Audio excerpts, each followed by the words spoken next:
Hello friends, आज की class है BHIC 132 की यूनिट 4 के बारे में हमारी क्लास है। भारत का इतिहास 407 ईस्वी से लेकर 1206 ईस्वी तक। इसमें जो इम्पोर्टेंट क्वेश्चन है यूनिट 4 के अंदर दक्षिण और दक्षिण भारत के राज्य हैं, तो उसके बारे में हम डिस्कस करेंगे। इससे पहले हम 3 यूनिटें कर चुके हैं, वो काफ़ी इंपॉर्टेंट है, उनसे भी बहुत कुछ क्वेश्चन आने की संभावना है। और क्योंकि वो शुरू की 3 यूनिटें हैं तो उसमें से पक्का क्वेश्चन आएंगे। अगर आपने वो वीडियो नहीं देखा, वो तीनों वीडियो आप प्लीज़ देख लीजिए। और आज की वीडियो भी काफ़ी इम्पोर्टेंट होने वाला है। इसमें से भी काफ़ी इम्पोर्टेंट क्वेश्चंस हैं जो आने वाले हैं और लगभग हर बार आएंगे ये क्वेश्चन, तो प्लीज़ इनको काफ़ी ध्यान से सुनना। जो क्वेश्चन आने वाले हैं वो है चालुक्य, पल्लव और जो पांडव है, जो पूरे भारत में जो शक्ति है दक्षिण क्षेत्र में जो थी उस टाइम पे, उनमें आपस में उनके बारे में आप क्या जानते हैं। दूसरा क्वेश्चन आ जाएगा, जो ये तीनों शक्ति है चालुक्य, पल्लव और जो पांडव हैं, पांड्य हैं, इनके बीच में कैसे संघर्ष होते थे, उनके बारे में आपसे पूछ सकते हैं। जो तीसरा क्वेश्चन जो आएगा वो आएगा प्रशासन में जो स्थानीय संगठन है उनकी क्या भूमिका थी। और जो चौथा क्वेश्चन आएगा वो आएगा विभिन्न श्रेणियों का शासकों के साथ क्या संबंध थे और उनका क्या योगदान था। तो इस तरीके के क्वेश्चनों को जानने के लिए आप इस वीडियो को पूरा देखना है। काफ़ी इंपॉर्टेंट क्वेश्चन है और इस वीडियो को बनाने में काफ़ी मेहनत की गई है। तो चलो शुरू करते हैं स्क्रीन के ऊपर। तो ये है आपकी यूनिट नंबर 4। तो इसकी जो प्रस्तावना है उसके बारे में मैं सिंपल आपको बता देना चाहता हूँ। देखो, सबसे पहली बात है कि जो दक्षिण का जो भारत है, साउथ इंडिया जो है, उसको 2 भागों में बांटा गया है। अगर सिर्फ हम बोलते हैं कि ये दक्खन का मतलब होगा कि महाराष्ट्र और उत्तरी कर्नाटक, जो गोदावरी और कृष्णा का जो डेल्टा है उसके बारे में हम बात कर रहे हैं। लेकिन अगर हम बोलते हैं कि दक्षिण भारत का मतलब हो गया विंध्य और दक्षिण, जो बचा हुआ शेष भारत है ना, विंध्य और दक्षिण में पड़ने वाला जो क्षेत्र है उसको बोलेंगे हम दक्षिण भारत। दक्कन और दक्षिण के बीच में डिफरेंस आ गया। और अगर हम बोलेंगे दक्षिणी भारत तो हम उन दोनों के बारे में बात करें, दक्कन और दक्षिण भारत के बारे में, तो वो हो गया दक्षिणी भारत। तो इन शब्दों के इस्तेमाल को आपको ध्यानपूर्वक समझना होगा, ठीक है। तो ये सबसे पहली बात तो यही थी। तो इसमें बताया गया कि मौर्य काल या उस मौर्य काल के बाद में जो राजनीतिक विकास हुए हैं, तो बहुत सारी रियायतों के बीच में चोल, पांड्या, चेरा, ऐसे आपको बहुत सारे ऐसे नाम होंगे, उनको आपको ज़्यादा टेंशन लेने की ज़रूरत नहीं है। आपको चाणक्य, पांड्य और पल्लवों के पेड़ में ज़्यादा ध्यान देने की ज़रूरत है। बहुत सारी छोटी छोटी रियायतें हैं, इतने आप नाम याद क्वेश्चन पेपर के हिसाब से नहीं रख पाओगे। तो मैं कैसे क्वेश्चन लिखना है, कैसे क्या करना, वो सब मैं बताऊँगा। तो आप इन दोनों के बारे में हम बात करेंगे। तो ये राजा की छोटे छोटे राजा थे, वो उनको उपाधि दी जाती थी। कुछ सरदार थे, बहुत सारे बड़े बड़े राजा थे, छोटे छोटे तो बहुत ज़्यादा राजा थे। तो सतवाहन वंश, तो 3वीं शताब्दी से 8वीं शताब्दी के बीच में जो साउथ इंडिया में जो है दक्कन और दक्षिणी भारत के अंदर जो चेंजमेंट हुई, राजनीतिक स्थिति क्या थी, उसके बारे में हम चर्चा करेंगे। हाँ, तो मैं आपको बता देना चाहता हूँ, आप देख रहे हैं सेल्फ ज्ञान चैनल, यहाँ पे जो है इग्नू से रिलेटेड सारी knowledge class, BA, BCom, BSc, MBA सभी के ऑनलाइन क्लासेस अपलोड की जा रही है। अगर आप चैनल पर फर्स्ट बार आए हैं और आपने चैनल सब्सक्राइब नहीं किया तो प्लीज़ चैनल को सब्सक्राइब कर ले, बेल आइकन को प्रेस कर ले, ताकि एग्ज़ाम से रिलेटेड इंपॉर्टेंट क्वेश्चन जो एग्ज़ाम में आने वाले हैं वो आपसे सबसे पहले आपके पास पहुँचे। तो उसके बाद हम चलते हैं। तो ये है मध्य 6वीं शताब्दी में मध्य 6वीं शताब्दी तक दक्षिण भारत में राजनीतिक स्थिति क्या थी। तो राजनीतिक, सबसे पहले जो सातवाहन वंश थे दक्षिण में, तो उनका क्या था, धीरे धीरे उनका राजनीतिक कब्जा कम होता गया, उनका वंश जो है वो होता गया। तो क्योंकि आपस में राजा लोग लड़ते रहते थे, एक राजा दूसरे राजा के ऐसा ऊपर अटैक करता रहता था। और बहुत छोटे छोटे राजा होते थे, जो बड़ा राजा होता था वो छोटों को थोड़ा सा दबा लेते थे, उनके एरिया पे कैप्चर कर लेते थे, तो उनका जो राज्य है ख़त्म हो जाता। फिर नए घराने वहाँ पे उत्पन्न होते थे। फिर इस तरीके से नए वंश और नए उदय और अंत चलता रहता था। तो राजनीतिक कब्जा ख़त्म हो गया था। धीरे धीरे जो उनके अंडर में थे उन्होंने अपने आप को स्वतंत्र रूप से घोषित कर देते थे। महाराष्ट्र में पहले क्या था, अमीरों को देखते थे, अभीरों को देखते थे। तो संघ राज्य थे, सेनापति वगैरह जो थे, जो सेना में काम करते थे, वही अपने आप को स्वतंत्र घोषित कर देते थे और वहाँ को राजा बन जाते थे। तो ईश्वर सेन जो है, उन्होंने 248 ईस्वी से 49 के आसपास में एक युग की शुरुआत की थी, जो बहुत महत्वपूर्ण युग था, जिसका कालचेरी चेंदा युग। तो चलो हम सबसे पहले विदर्भ के बारे में बात करेंगे। विदर्भ मतलब महाराष्ट्र। तो महाराष्ट्र के बारे में मैं बताना चाहता हूँ। पहले वकावक, सबसे पहले जो थे वो वकावक हावी हुए, फिर उनकी जो है 2 शाखाएँ थी। आपको सिंपल याद रखना, सबसे पहले वकावक थे, उनके 2 शाखाएँ थी। पूर्वी जो महाराष्ट्र है उसको बोलते थे भासिन शाखा, और एक दक्षिणी शाखा थी जो मेन शाखा थी। इसका जो पहला राजा था, जो वाकाटक राजा था, वो था परवरसेन प्रथम। ठीक है, वो काफ़ी शांति प्रिय थे। ये जो वाकाटक राजा थे, आप एक दूसरे से शादी वगैरह करके वैवाहिक संबंध अपने आस पड़ोस के राजाओं के साथ बना के शांति से रहते थे। ठीक है, तो ये शांति प्रिय देश थे। वाकाटक राजा था ना परवरसेन पहला, तो ये क्या शांति प्रिय देश थे। तो शक्तिशाली जो आसपास के जो थे, विष्णुकुंडी हो गए, कदम हो गए, उन सब के साथ ही वैवाहिक संबंध बना के शांति से रहते थे। तो काफ़ी लंबे समय तक इन्होंने जो है राज किया, लेकिन अंत में जब चालुक्य आए तो उन्होंने उनके पैर उखाड़ दिए, यानी कि इनको हरा दिया और उनके एरिया को कैप्चर कर लिया। उसके बाद हम बात करेंगे कर्नाटक की। कर्नाटक में क्या था, सबसे पहले कर्नाटक में चटुओं का एक छोटा सा राज्य था। उन्होंने तटीय क्षेत्रों में क्या था, अपना एरिया बना लिया। तो सबसे पहले कौन आए, चटुओं का एक छोटा सा राज्य था। फिर कादम्बों ने क्या हुआ, उनको उखाड़ दिया, उनको हरा दिया, उनको एरिया को कैप्चर कर दिया। ठीक है, और उसके बाद एक उनका जो पहला राजा था वो ये मयूर शर्मन नाम से था, मयूर शर्मन नाम से, जिसने वो छापा मार की लड़ाई में काफ़ी इम्पोर्टेंट था। और उसने जो है एक अश्वमेध यज्ञ किया और अपने आप को जो है ब्राह्मण से अक्षत्रिय घोषित किया और अपना नाम बदल के रख लिया मयूर वर्मन, इसमें लिखा है यही। तो फिर उसका जो काफ़ी स्ट्रॉन्ग शासक वो था। फिर उसका परिवार की 2 शाखाओं में वो चेंज हो गया। पहली वाली शाखा थी जो है वो वैजयंती थी और दूसरी वाली शाखा फलसी का यानी कि हलसी थी। जब किसी राजा का राज जो है 2 भागों में बढ़ जाता है तो कमज़ोर हो जाता था। मलाल या 2 बच्चे हुए तो उनको दोनों में डिवाइड कर दिया तो थोड़ा कमज़ोर हो जाएगा, तो उसका फ़ायदा दूसरे शक्तिशाली राजा लोग उठा लेते थे। तो फिर क्या हुआ, वो थोड़ा कमज़ोर हो गए। तो जब पल्लवी पड़ोसी, जब उनके पल्लवी आ गए, चालुक्य आ गए, तो उनका हमेशा खतरा रहता था। और धीरे धीरे क्या है, बादामी के चालुक्यों ने उनका एरिया पूरा कैप्चर कर लिया। 1557 575 आते आते हुए बिल्कुल ख़त्म हो चुके थे। ठीक है, उसके बाद हम पूर्वी दक्कन की बात करेंगे। पूर्वी दक्कन में जो है, इसमें यही लिखा है पूर्वी दक्कन के अंदर, सतवाहन काल जैसे ही ख़त्म हो गया तो वो एरिया सबसे ज़्यादा अशांत हो गया। सबसे पहले वहाँ पे इक्ष्वाकु आए 225 सी के आसपास। ठीक है, उन्होंने वहाँ पे राज किया। फिर पश्चिम से आमीर आए, उन्होंने उस एरिया को डिस्टर्ब कर दिया, उनको डिस्टर्ब कर दिया इक्ष्वाकु को। और फिर दोबारा फिर इक्ष्वाकु आए, उन्होंने 50 साल तक वहाँ पे दोबारा राज किया। फिर वहाँ पे क्या, छोटी छोटी जागीरों में ये पूर्वी दक्कन है वो बट गया। वहाँ लगभग आधा दर्जन जागीरें बन गई, मतलब छोटे छोटे स्टेट्स बन गए, छोटे छोटे राजा बन गए। उसका जो है साहित्य के अंदर जिक्र होता है।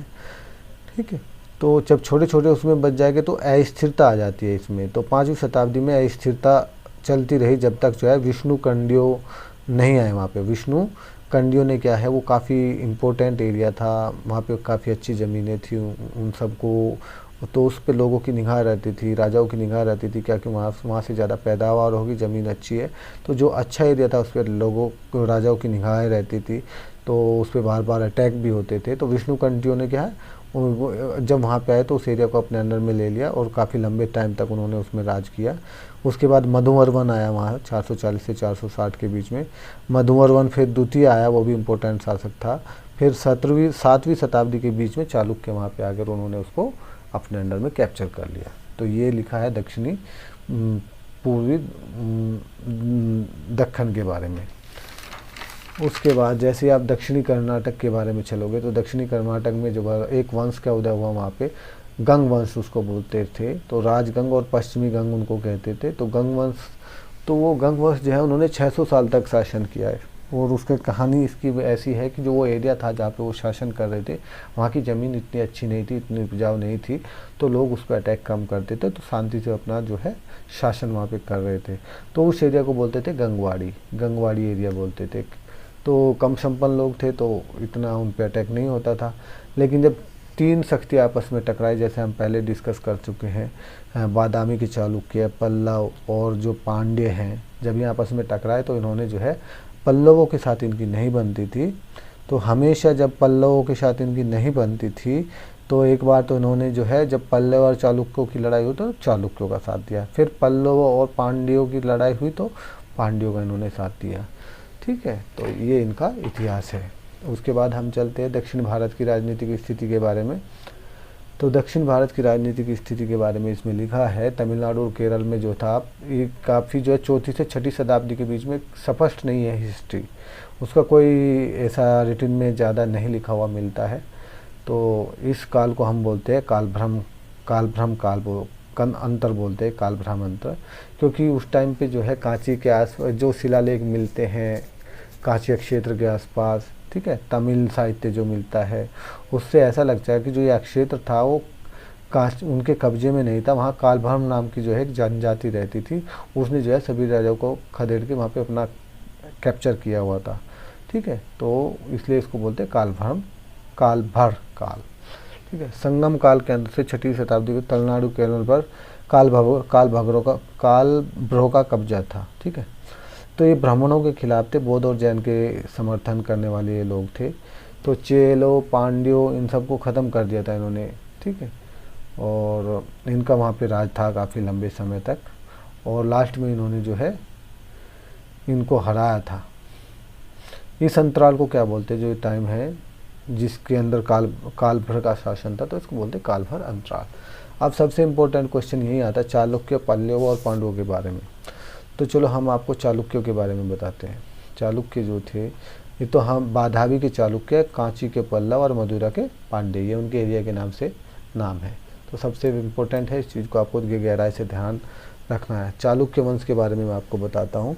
सबसे पहले पुलकेशिन प्रथम था, वो कर्नाटक के बीजापुर में बाधावी के आसपास में 543 ईस्वी में वो वहाँ पे हुआ था। वो राजा अपने आप को उन्होंने फर्स्ट जो थे उन्होंने वहीं से अपनी शुरुआत की थी, किला वगैरह बनाया, ठीक है, मजबूत वहाँ से उसने डाल के फिर अश्वमेध किया। उत्तराधिकारी कादम्बो, वो अपने जो उत्तराधिकारी वगैरह हैं कादम्बों को उन्होंने उखाड़ फेंका, धीरे धीरे राज्य को, सभी राज्यों को अपने में मिलाते चले गए, महाराष्ट्र के एरिया को, मौर्य को।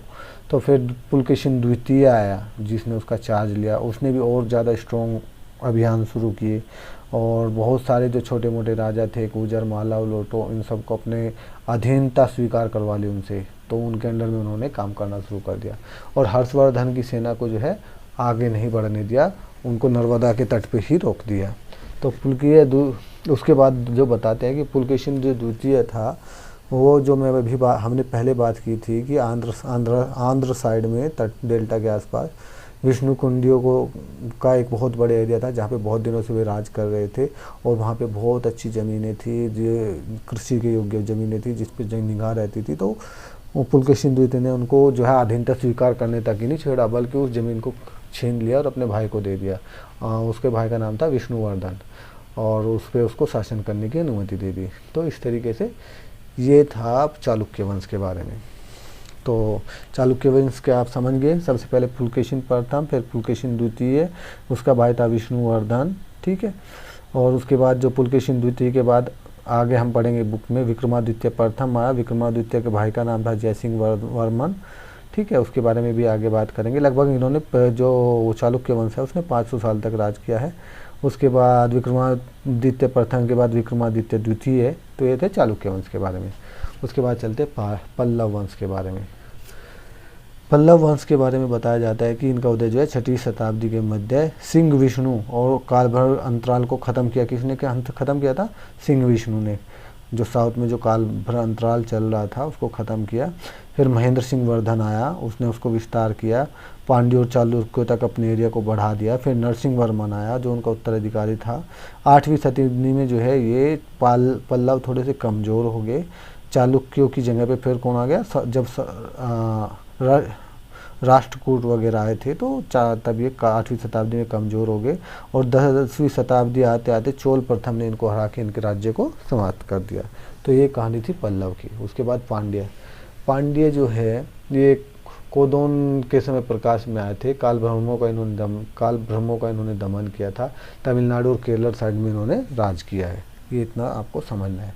अन्य शक्तियों के बारे में छोटे छोटे जो दूसरे राज्य थे, जैसे गंगवाड़ी क्षेत्र था, ठीक है, तो दूर दूर तक छोटे मोटे पहाड़ी एरिया थे, घाटी वाले एरिया थे, ठीक है, डेल्टा थे, घाटी थी, उबड़ खाबड़ क्षेत्र थे। तो इन सब में छोटी छोटी राजनीतिक विभाजन थे, तो इनका बहुत इम्पोर्टेंट रोल था। तो ये क्या थे, चालुक्यों के साथ और अलग अलग उनके साथ मिल जाते थे, उनकी अधीनता स्वीकार कर लेते थे। तो इन छोटे छोटे राज्यों पर भी कब्जा जमाना थोड़ा मुश्किल था, तो ये अधीनता स्वीकार कर लेते थे। सामंतवाद के बेस पे ये आगे चलते रहते थे और टकराव की स्थिति का भी वर्णन इसमें किया जाता है। विभिन्न शक्तियों में जो टकराव है, वेरी इंपॉर्टेंट क्वेश्चन है, चालुक्य, पल्लव और पांड्य के बीच में कैसे टकराव होता था। तो इसमें यही बताया गया है, जो चालुक्य इन तीनों के बीच में जो लड़ाइयाँ होती थी, चालुक्य के जो पुलकेशिन द्वितीय है उसने हमले में महेंद्र सिंह वर्मन को हरा दिया था, उसके कुछ भाग पे कब्जा कर लिया था, ठीक है, चालुक्य ने। तो चालुक्य जो थे, चालुक्य, पल्लव और पांड्य, जो पल्लव थे वो चालुक्य और पांड्यों के बीच में थे, और जो पल्लव थे वो काफ़ी संपन्न थे, उनकी एरिया भी काफ़ी अच्छा था, कृषि के हिसाब से काफ़ी अच्छा था। तो जिसकी वजह से पांड्या और चालुक्य उस पर बार बार अटैक करते रहते थे उसके एरिया को कैप्चर करने के लिए, और वो बीच में होने की वजह से कमज़ोर था, पड़ जाता था। तो वो क्या था, उनको कभी भी उनके एरिया को कैप्चर नहीं करना चाहते थे पल्लव, बल्कि उनको बार बार पीछे अपने एरिया में आगे नहीं बढ़ना देना चाहते थे, ठीक है। तो हमेशा नुकसान किसका होता था, इसमें पल्लव का होता था। चालुक्य और पांडव आपस में कभी कभी हाथ मिला लेते थे, ठीक है। तो ये इसमें बताया गया है। तो इसमें बताया कि चालुक्यों का हमला, वो कुछ एरिया उन्होंने कर लिया था अपने अंडर में, पुलकेशिन द्वितीय को भी मार दिया था चालुक्य ने, ऐसा समझा जाता है। तो फिर उसके बेटा विक्रमादित्य प्रथम आया, उसने जो है पाल को वापस गठबंधन करके पांडवों के साथ उसको पल्लवों को खदेड़ दिया। ऐसे करके विक्रमादित्य द्वितीय आया, फिर उसके बाद में उसने कई बार कांची को जो है रोन दिया और उसको लूटा भी। तो पहले जब राजा लड़ाई करते थे, दूसरे पे चढ़ाई करते थे, तो उसको वहाँ पे लूटपाट भी करते थे और उनका एरिया को कैप्चर कर लेते थे, इस तरीके से होता था। तो पल्लवों को पांड्यों के साथ भी लड़ाई करनी पड़ी और पल्लवों को चालुक्यों के साथ भी लड़ाई करनी पड़ी, क्योंकि वो बीच में था, ठीक है। मैंने बता दिया कि वो संपन्न थे, एरिया अच्छा था, तो बार बार उसको कैप्चर करना चाहते थे। चालुक्यों की तो ये क्या थे, चालुक्य उनका ध्यान भटाने के लिए भी कई बार दूसरी साइड में अटैक करते थे, और ये तो उसके तो हमेशा जो है नुकसान किसको होता था, पल्लवों को होता था बीच में होने की वजह से। तो छोटे राजाओं की क्या भूमिका थी, क्योंकि ये जो बड़े चालुक्य और पल्लव और पांडव आपस में लड़ाई करते रहते थे, तो छोटे जो राज्य थे जो अधीनता स्वीकार करते थे, तो वह अधीनस्थ सहयोगी के तौर पे लड़ाई में हिस्सा लेते थे। फिर उनको जो है जो लूटपाट का जो माल मिलता था उससे ही वो संतुष्ट नहीं होते थे, बल्कि उनको क्या होता था, थोड़ा एरिया भी उसमें उनके राज्य में मिला दिया जाता था छोटे छोटे राज्यों के लिए। तो इस तरीके से ये दक्षिण एरिया में इस तरीके से उठापटक चलती रहती थी, भौगोलिक आधार पर और राजनीतिक आधार पर, ठीक है। उसके बाद राजनीतिक टकराव का अन्य आयोग क्या था। देखो, इनकी आपस की टकराव की वजह से जो साउथ था ना, दक्षिण जो गुजरात है, तो उनकी राजधानी का उदय हुआ, ठीक है। पुलकेशिन द्वितीय की मौत होगी, भयंकर गड़बड़ी, उसमें राजनीतिक अव्यवस्था फैल गई चालुक्यों के अंदर। तो बहुत जो विघटनकारी शक्तियाँ था उनका दमन हो गया। चालुक्यों को खदेड़ने में जो विक्रमादित्य प्रथम और उसका भाई जो जयवर्धन है उसने बहुत मदद की, तो विक्रमादित्य ने उसको गुजरात को उपहार के रूप में दे दिया, ये ऐसे इसमें बताया गया है, ठीक है। अन्य देशों के साथ भी उनके काफ़ी अच्छे संबंध थे, जैसे साउथ में जो दक्षिण भारत जो है श्रीलंका के नज़दीक था, तो उनके राजाओं के साथ उनके अच्छे संबंध थे।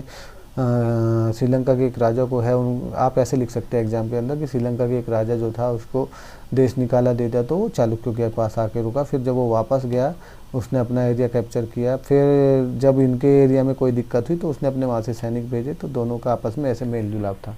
तो पांड्यों की जो दिलचस्पी थी वो संपदा के लालच में क्षेत्र के लूटपाट के इरादे से वो हमला करते थे, ठीक है। ऐसे ही दक्षिण पूर्वी एशिया में पल्लवों को दिलचस्पी थी, वो उनके राजाओं के साथ उनके अच्छे संबंध थे, थाईलैंड के साथ भी अच्छे संबंध थे, ठीक है। तो जो जिस एरिया के आसपास जो विदेशी थे उनके जो है संबंध उनके साथ हमेशा रहते ही थे। केरल में एक पेरुमलों के बारे में बताया जाता है कि पेरुमल राजा होते थे, उनका कोई वैसे ब्यौरा नहीं मिलता है, ठीक है। 8वीं और 9वीं शताब्दी में हुआ करते थे, धार्मिक नीतियों के आधार पर जो है पालन किया करते थे। जैन, ईसाई धर्म और मुस्लिम धर्म को मुस्लिम संरक्षक के रूप में उनके प्रशंसा करते थे, ठीक है। मालाबार जो है वो काफ़ी संपन्न एरिया था पहले से है, इसलिए हमलावरों के निशाने पे हमेशा रहते थे संपन्न एरिया, और केरल को हराने का दावा करते हैं अपने में चालुक्य में। तो ये थी इसके बारे में। अब राजनीतिक संगठन के बारे में बात करते थे, राजा कैसे राज करता था, ठीक है, राजा और प्रशासन का उच्चतर वर्ग। तो इसमें बताया कि राजा जो है सब कुछ होता था, तो वो अनेक अधिकार होते थे उसके पास, उसको बोलते थे महाराजा भट्टरक या महाराजा धीराज, उसको बहुत सारी ऐसी उपलब्धियाँ दे के रखते थे। तो ऐसे वो अश्वमेध यज्ञ करता तो वो ऑथराइज हो जाता था, विधि विधान से काम करते थे, ठीक है। तो कोई भी राजा बनता था तो वो अश्वमेध यज्ञ करता ही करता था, यज्ञों का उत्पादन होता था। तो चालुक्य वंश का जो संस्थापक था पुलकेशिन प्रथम, शुरुआत करने पर उसने भी अपना अश्वमेध यज्ञ किया था। अश्वमेध के धार्मिक माहौल को बढ़ावा देते थे उस टाइम पे, वैदिक यज्ञों की रीति रिवाज होती थी, ठीक है। राजाओं के पास क्या होते थे, राज चलाने के लिए कुछ मंत्री होते थे, अधिकारी होते थे, टैक्स इकट्ठा करने वाले काम होते थे, छठा भाग लेते थे वो टैक्स के रूप में जो फार्मर्स होते थे उनसे, ठीक है। तो कपड़े के ऊपर अलग टैक्स, शादियाँ दाव तो अलग अलग के ऊपर अलग अलग कर लगाया जाता था, उनके लिए अलग अलग अधिकारी निर्धारित थे। ये सब चीज़ें थी। प्रशासनिक इकाइयों के बारे में ये काफ़ी इम्पोर्टेंट है, यहाँ पे ध्यान देने वाली चीज़ है, जो मैंने बताया था कि श्रेणियों का क्या हिसाब किताब है। तो यहाँ प्रशासनिक इकाइयाँ जो है वो श्रेणीबद्ध सोपान में बांटा गया था। श्रेणीबद्ध में दक्षिण में क्या था, विषय, आहार, राष्ट्र आदि कहा जाता था उनको। 10 गांव का एक वो 12 गांव का एक जिला होता था। नायडू प्रशासन व्यवस्था साउथ में लागू की पल्लव राजाओं ने, क्या था, नाडु प्रशासन व्यवस्था। नाडु मतलब खेती योग्य जो भूमि होती है उसके आधार पर टैक्स लिया जाता है। काडू मतलब जो खेती की योग्य भूमि नहीं थी उसको काडू बोलते थे, ठीक है। तो और खेती को बढ़ावा देने के लिए पल्लवों ने क्या किया, हल दिए थे, सिंचाई के साधन बनाए थे, नहरें, तालाब, बड़े बड़े नलकूप बनाए थे, इन सबको संरक्षण राजा लोग देते थे। तो ये थे प्रशासनिक इकाइयाँ। उसके बाद स्थानीय संगठन की क्या भूमिका थी, एक क्वेश्चन आया था, तो इसको देख के काफ़ी आँखें खुलने वाली चीज़ें हैं कि पहले कैसा होता था, और आप भी सोच के इस चीज़ को हैरान रह जाओगे। तो मैं थोड़ा बता अलग तरीके से रहा हूँ, तो आपको इसको पढ़ने में काफ़ी अच्छा लगेगा। तो इसमें बताया गया है कि दक्षिण भारत में जब राजतंत्र, पल्लवी जो राजतंत्र था उसकी विशेषता ये थी कि स्थानीय समूहों के रूप में उसको बांटा हुआ था। स्थानीय हर एक चीज़ का समूह बना हुआ था, संगठन बने हुए थे जो जाति पे आधारित थे, दस्तकारी, व्यवसाय या धर्म होता था उसके बेस पे होते थे। तरह तरह के दस्तकारी संगठन थे, जैसे जुल्हाओं का, तेलियों का, नाना देशी, व्यापारियों का संगठन, मणिग्राम, बहुत सारे विद्यार्थियों का संगठन, साधुओं का, मंदिर का, पुरोहित का, अलग अलग संगठन बने हुए थे। और उनके अक्षेत्रीय संस्थाएं होती थी, अलग अलग 3 टाइप की अक्षेत्रीय संस्थाएं होती थी। कौन कौन सी, इनको याद रखना, ऊर, सभा और नगरम। ऊर जो है गैर ब्राह्मण सभा होती थी, उसको बोलते थे ऊर। और सभा जो होती थी वो केवल ब्राह्मणों के लिए, ब्राह्मण गाँव की, जिसमें ब्राह्मण रहते थे जिस गाँव में, उसमें सभा, और जिसमें गैर ब्राह्मण होते थे उसमें ऊर, और नगर में सिर्फ व्यवसायिक वाले होते थे, ठीक है। इसमें यही लिखा है, व्यवसायवाद से संबंधित होते थे, और साल में एक बार मिलकर आपस में वो डिसाइडेड करते थे कि क्या होना चाहिए। तो ये एक प्रथा थी, रीति रिवाज के आधार पे, संविधान के आधार पे, रीति रिवाज के आधार पे उनका संविधान डिसाइडेड था। हर एक को अपना पर्सनल जो काम दिया है वही करना होता था। तो संगठनों के, तो इन मामलों में क्या होता था, तो इससे सरकार, कहने का मतलब राजा को क्या फ़ायदा होता था, तो ये बताया गया है। स्थानीय प्रशासन में इनकी काफ़ी ज़्यादा इम्पोर्टेंस थी। लोग आपस में जो संगठन थे उसी में अपनी समस्याओं को दूर कर लेते थे, तो जो सरकार थी उसके ऊपर बोझ नहीं पड़ता था, उसके खिलाफ लोग नहीं जाते थे, क्योंकि उनकी शिकायतें लोकल लेवल पे ख़त्म हो जाती थी। तो राजा जो था बिल्कुल सेफ था, और ना उसका कोई ज़्यादा विरोध होता था, सीधी सी बात ये है। तो इसमें सरकार को काफ़ी फ़ायदा था, जो राजा था उसको काफ़ी फ़ायदा होता था। तो पल्लव ने स्थानीय इसीलिए जो पल्लव जो राजा थे वो स्थानीय सामूहिक संगठनों के मामलों में ज़्यादा दखलंदाजी नहीं करते थे। और जो वो ब्राह्मण को बुलाते थे, उनकी बस्तियाँ जो बनी हुई थी उनको फिर ब्राह्मणों को भूमि दान करते थे। तो भूमि दान करने के बाद ये लिखा, ब्राह्मणों को भूमि दान करते थे। और भूमि दान मंदिरों के नाम पे, देवताओं के नाम पे दान होता था। तो हर एक क्षेत्रों में ब्राह्मणों की बस्तियाँ होती थी, और वो ब्राह्मणों की बस्तियाँ भी उन क्षेत्रों में होती थी जहाँ पे सिंचाई के साधन अच्छे होते थे। क्या होते, केंद्रीय क्षेत्र, धान की अच्छी फसलें होती थी, संपन्न क्षेत्र होते थे, वहीं पे ब्राह्मणों को बस्तियाँ दी जाती थी। तो उनकी संपन्नता पर पल्लवों की शक्ति निर्भर करती थी। तो मतलब, तो क्योंकि वो राजा लोग उनको बढ़ावा देते थे, फिर वो नीचे लेवल पे लोगों को शांत रखने में भी उनकी मदद करते होंगे। तो काफ़ी बड़ी, ये घूम फिर के बड़ी वाली बात है। तो ब्राह्मणों की जो ग्राम सभा या महासभा कहते थे जिसको, तो इन सभा समितियों के माध्यम से शासन की व्यवस्था बनाई गई थी। तो इनके थ्रू वो शासन करते थे। तो ये लोगों को गाइड करते थे या समझाते थे, बुझाते थे, जैसे भी है। उनको तो ज़मीनें अच्छे एरिया में मिल गई, संपन्न थे, सब कुछ थे। तो ये इनके और वो राजा को मदद भी करते थे। राजा उनको बुलाता था ब्राह्मणों को और शासन करने में उनकी मदद करते थे। एक ये व्यवस्था चली हुई थी। ब्राह्मण बस्तियों को स्वायत्त शासन की विशेषता बन गई थी, ठीक है, जो सभा अधिकांश तौर पर समितियों के जरिए काम निपटाती थी। तो इन्हीं के जरिए मैक्सिमम काम निपटते थे। तालाबों का, सड़कों का देखभाल, धार्मिक कार्य, मंदिरों का प्रबंधन, सिंचाई, ये सब चीज़ें सभा के द्वारा ही किए जाते थे। तो ऐसा नहीं है कि सभी जगह पे होता था, ये पल्लवों के उसमें होता था, बाकी दूसरे एरिया में दूसरे राजाओं के पास ऐसा बिल्कुल भी नहीं था। डायरेक्ट सब राजा के अंडर में था, ठीक है। और हर गांव के एक नेता होता था, जिसे मुखिया होता था, जिसको गौंडा कहते थे। ये तो सब अभी भी होता है, मुखिया वगैरह बनते हैं। तो स्थानीय स्वायत्तता बनी हुई थी लोगों की, और अधिकारी नज़दीक से उनकी देखभाल करते थे। तो ये था श्रेणियों का शासकों के साथ क्या संबंध था। ये एक क्वेश्चन आने वाला क्वेश्चन है। तो इसका जो है आप काफ़ी ध्यान से देखो। इसमें बताया गया है कि बड़े बड़े जो राजा थे, छोटे स्तर पर मित्रों और सहयोगियों के संबंध को लेकर आपस में मतभेद रहते थे।